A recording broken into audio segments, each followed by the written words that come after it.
আসসালামু আলাইকুম। এখন শুরু করছি ট্রান্সপোর্টের লেভেল 3 নলেজ যাচাইয়ের যে প্রশ্নটা থাকে সেটার উপরে ভিডিও। তো এখানে প্রথম প্রশ্নটা হচ্ছে কোনটি হ্যাজার্ড নয়? আমরা জানি এখানে হচ্ছে হ্যাজার্ড নয় হচ্ছে ফিজিক্যাল, সেফটি ট্যাঙ্ক, কেমিক্যাল না আর্গোনমিক। এখানে হবে সেফটি ট্যাঙ্ক। কোনটি তথ্যের উৎস নয়? তথ্যের উৎস নয় হচ্ছে অস অনুশীলন অর্থাৎ ছোট ঘ। কোনটি হ্যান্ড টুলস? এখানে 4টা অপশন দেওয়া আছে, সেটা হচ্ছে হ্যান্ড টুলস হচ্ছে drill, power saw, welding machine, bench grinders. এখানে হবে ড্রিল। কোনটি পরিমাপক যন্ত্র? পরিমাপক যন্ত্র হচ্ছে প্লাস্টিক টেপ। কোনটি পাওয়ার টুলস নয়? এখানে পাওয়ার টুলস নয় হচ্ছে সোল্ডারিং আয়রন, সরি এটা হচ্ছে প্লায়ার হবে, প্লায়ার।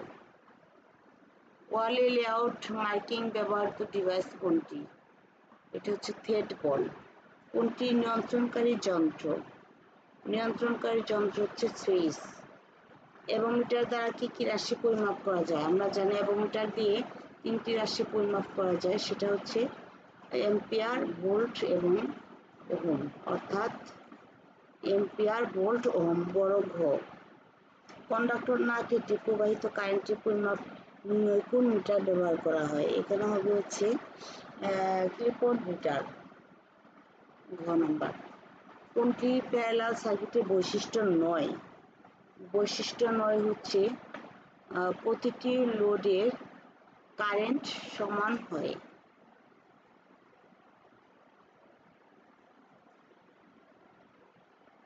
নেক্সট হচ্ছে বৈদ্যুতিক পাওয়ার ইউনিট কোনটি? বৈদ্যুতিক পাওয়ার ইউনিট হচ্ছে কিলোওয়াট ঘন্টা।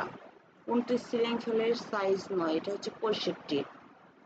নেক্সট হচ্ছে তারের ইনসুলেশন রেজিস্ট্যান্স পরিমাপের জন্য কোন মিটার ব্যবহার করা হয়? তারের ইনসুলেশন রেজিস্ট্যান্স পরিমাপের জন্য আমরা মেগার ব্যবহার করে থাকি। নেক্সট হচ্ছে আর্থিং এর প্রধান অংশ কয়টি? আর্থিং এর প্রধান অংশ হচ্ছে 3টি। একটি বৈদ্যুতিক সাব সার্কিটের রেটেড ফিউজ কারেন্ট 5 এম্পিয়ার হলে নিয়ম অনুযায়ী 200 এম্পিয়ার কতটি বাতি জ্বালানো যাবে? তো আমরা এখানে জানি যে একটি সাব সার্কিটের ভোল্টেজ হচ্ছে 800, অর্থাৎ ভোল্টেজ ভাগ হচ্ছে ওয়াটের সূত্র যেটা আসে 2 দিয়ে ভাগ করলে 4টি হয়। একটি বাতিকে 2 স্থান থেকে নিয়ন্ত্রণ করতে কি ধরনের সুইচ ব্যবহার করা হয়? আমরা জানি এটা এসপিডিটি ব্যবহার করতে হয়। এসপিডিটি অর্থাৎ সিঙ্গেল পোল ডাবল থ্রো।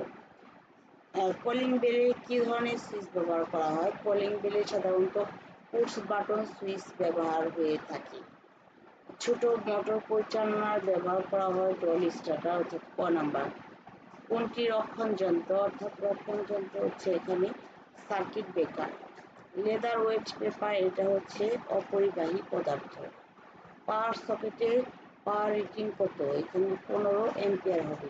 নিচে থেকে সুইচ বোর্ডের উচ্চতা হচ্ছে 1.5 মিটার। ডাবল লেয়ার ওয়াইন্ডিং এর সময় কয়েলের সংযোগ হয় কোথায়?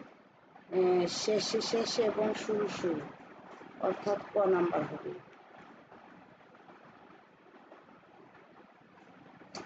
নেক্সট হচ্ছে লাইটিং এস্টারের কাজ কি? লাইটিং এস্টারের কাজ হচ্ছে সার্জ ভোল্টেজকে গ্রাউন্ড করা।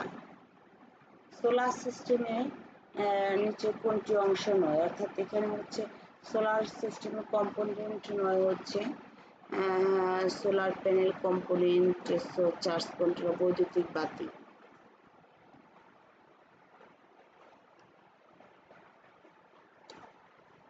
তারপর হচ্ছে মেইন কেবলের সাইজ কিসের ভিত্তিতে নির্বাচন করা হয়? মেইন সুইচের সাইজ সাধারণত নির্বাচন করা হয় মোট কারেন্টের উপরে। মোট লোডের উপরে। তারপরে আর্থিং এর জন্য কোন রঙের কেবল ব্যবহার করা হয়? এটা হচ্ছে সবুজ। ইলেকট্রিক বিল হিসেবের জন্য কোন মিটার ব্যবহার করা হয়? Energy meter. একটি সাব সার্কিট সর্বোচ্চ কত ওয়াট লোড সংযোগ করা হয়? 800 ওয়াট। পোলারিটি টেস্ট কেন করা হয়? পোলারিটি টেস্ট করা হয় ফেজ চিহ্নিত করার জন্য। অর্থাৎ ক, আনুভূমিক হতে সোলার প্যানেলের কৌণিক অবস্থান হচ্ছে 23 ডিগ্রি অ্যাঙ্গেল। কেবলের ইনসুলেশন নির্ভর করে কিসের উপরে? ভোল্টেজের উপরে। এমসিবি অর্থ মিনিয়েচার সার্কিট ব্রেকার। বাসাবাড়িতে ওয়ারিং এর ক্ষেত্রে আর্থিংয়ের গ্রহণযোগ্য মান হচ্ছে 5 ওহম। ফেজ হিসেবে কোন রঙের কেবল ব্যবহার করা হয়? ফেজ হিসেবে লাল রঙের কেবল ব্যবহার করা হয়। এনার্জি মিটার থেকে মেইন সুইচ পর্যন্ত সর্বনিম্ন কত সাইজের কেবল ব্যবহার করা হয়? 4 আরএমএ তার ব্যবহার করা হয়, কেবল ব্যবহার করা হয়। সাব ডিস্ট্রিবিউশন লাইনের জন্য কি সাইজের কেবল ব্যবহার করা হয়?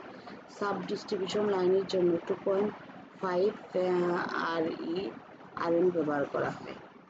নিচের কোনটি পিপিই নয়? অর্থাৎ পিপিই নয় হচ্ছে নিয়ন টেস্টার। লেভেল চেক করার জন্য কোনটি ব্যবহার করা হয়? লেভেল চেক করার জন্য ওয়াটার ও স্পিড লেভেলার ব্যবহার করা হয়। এসডিবি এর পূর্ণ অর্থ কি? এসডিবি এর পূর্ণ হচ্ছে সাব ডিস্ট্রিবিউশন বোর্ড। সবাইকে ধন্যবাদ জানিয়ে শেষ করছি। আল্লাহ হাফেজ।